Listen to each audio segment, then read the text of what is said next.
బొడ్రాయి పండుగల వెనుక ఎంత దోపుడు ఉందో గత 10 ఏళ్లుగా చెప్తూ ఉన్నా నేను. ఇది కేవలం బొడ్రాయి పండుగ కనిపిస్తుంది మనకి, కానీ బొడ్రాయి పండుగ వెనుక ఒక్కొక్క కుటుంబం 20,000 30,000 అప్పు చేసిన డబ్బులని 7 రోజులు పండుగ జరుగుతుంది. ఆ ఊరోడు ఈ ఊరికి రావద్దు, ఈ ఊరోడు ఆ ఊరికి రావద్దు. 7 రోజులు మొత్తం ఊరినంతా దిగ్బంధం చేస్తారు. దిగ్బంధం చేసినాక మన కుటుంబ సభ్యులందరినీ పిలిపించుకుంటారు, బంధువులు పిలిపించుకుంటారు. యావరేజ్ గా ఒక కుటుంబంలో 10 మంది బంధువులు ఉంటారు అనుకుందాం. 10 మంది ఒక దగ్గర కూర్చొని 7 రోజులు ఏ పని చేయకుండా కూర్చొని తింటారు. కూర్చొని తింటే 3 పూటలు తినాలంటే ఎన్ని కిలోల బియ్యం అయితే లెక్కేయండి. అట్లా 7 రోజులు లెక్కేయండి.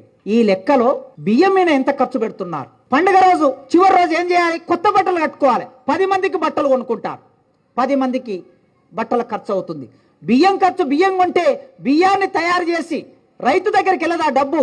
బియ్యాన్ని తీసుకొని తర్వాత దాన్ని పెట్టుబడిగా మార్చి ఎవడైతే వ్యాపారస్తుడు ఉంటాడో వాడి దగ్గరికి ఆ డబ్బు వెళ్తుంది. బట్టల వ్యాపారం దగ్గర బట్టలు కొంటే వెళ్తుంది. కొబ్బరికాయ కొట్టాలంటే 10 మంది కొబ్బరికాయ కొట్టాలి, 10 కొబ్బరికాయలు కొనాలి. 10 కొబ్బరికాయలు పెట్టి నువ్వు డబ్బు పెట్టి కొంటే ఆ డబ్బు వ్యాపారస్తుని దగ్గరికి వెళ్తుంది. ఊదిబత్తీలు వ్యాపారస్తుని దగ్గరికి వెళ్తుంది. ఇదంతా ఒక ఎత్తు అయితే తాగాలి కదా 7 రోజులు ఫుల్గా తాగాలి కదా. వచ్చిన బంధువులు మర్యాద చేయకపోతే అదొక పెద్ద ఇష్యూ అయిపోతుంది. మళ్ళా అట్లా కాటన్లు దిగుతాయి మన ఇంట్లోకి. కాటన్లు దిగిన తర్వాత ఆ డబ్బు ఎక్కడికి వెళ్తుంది?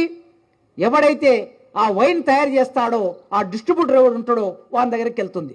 ప్రతి పైసా నీ పైసా అంతా కూడా పెట్టుబడిదారుడి చేతుల్లోకి, వ్యాపారస్తుడి చేతుల్లోకి పోతుంది. 7 రోజుల తర్వాత నీవు అప్పుల పాలు అవుతావు. నీకు మిగిలేది ఏముండదు.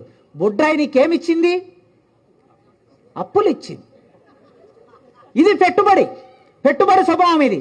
అంటే నీ ఆలోచన ఈ ప్రశ్న ఒకవేళ ఊళ్ళో ఉన్న ఒక 100 మంది యువకులు కలిసి ఒక ప్రశ్న వేస్తే, ఎందుకండి మనకు బొడ్రాయి ఉంది కదా, మామూలుగా ఊళ్ళో ఉంది కదా, రోడ్డు పైకి వచ్చినప్పుడు బొడ్రాయి కిందికి పోతుంది. కిందికి పోయిన బొడ్రాయి బయట ఆయన వస్తాడు.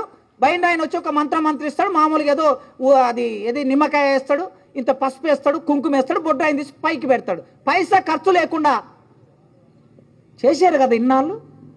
ఎల్లమ్మ పండుగలు, మల్లమ్మ పండుగలు, పోషమ్మ పండుగలు, బొడ్రాయి పండుగలు ఎవరు చేశారండి? ఇది బయన్లోలే చేశారు. ఊళ్ళో పంబాలోలే చేశారు. ఉత్తర తెలంగాణ అయితే పంబాలలో చేశారు, దక్షిణ తెలంగాణ అయితే బయన్లోళ్ళు చేశారు. ఎన్నడన్నా బాపనోళ్ళు వచ్చారా బొడ్రాయి పండగకి?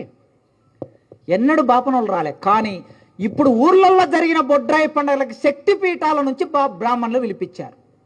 శక్తిపీఠాల నుంచి ఒక్కొక్క బ్రాహ్మణుడు వచ్చినందుకు ఒక్కరికి ₹1,00,000 చొప్పున 5 మంది వస్తే 5 లక్షలు ఆ ఊరు ఇచ్చి పంపించాలి. 5 లక్షలు బ్రాహ్మణులకు ఇవ్వాలంటే ఒక్కొక్క ఇంటి మీద ఎంత వేశారో మీరు లెక్క చూడండి. నేను మామూలుగా చెప్పాను.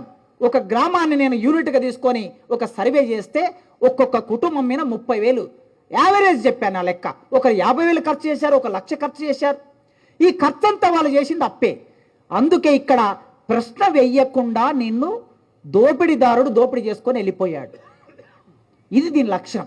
నీకేం జరుగుతుందంటే చివరికి జరుగుతుంది. నీకు ఉద్యోగం రాకపోయినా నీ కర్మరాత. రేపు ప్రతి ఒక్కరం మనం ఏం ఆలోచించబోతామా అంటే, ఇప్పుడు వచ్చే సిలబస్ను చదివితే నా కర్మరాత ఇట్లా ఉంది కనుక నాకు ఉద్యోగం రాలే, నా కర్మరాత ఇట్లా ఉంది కనుక నాకు పెళ్లి కాలే అనే వైపుగా మన ఆలోచన విధానాన్ని నెట్టడం కోసం ప్రయత్నం జరుగుతుంది.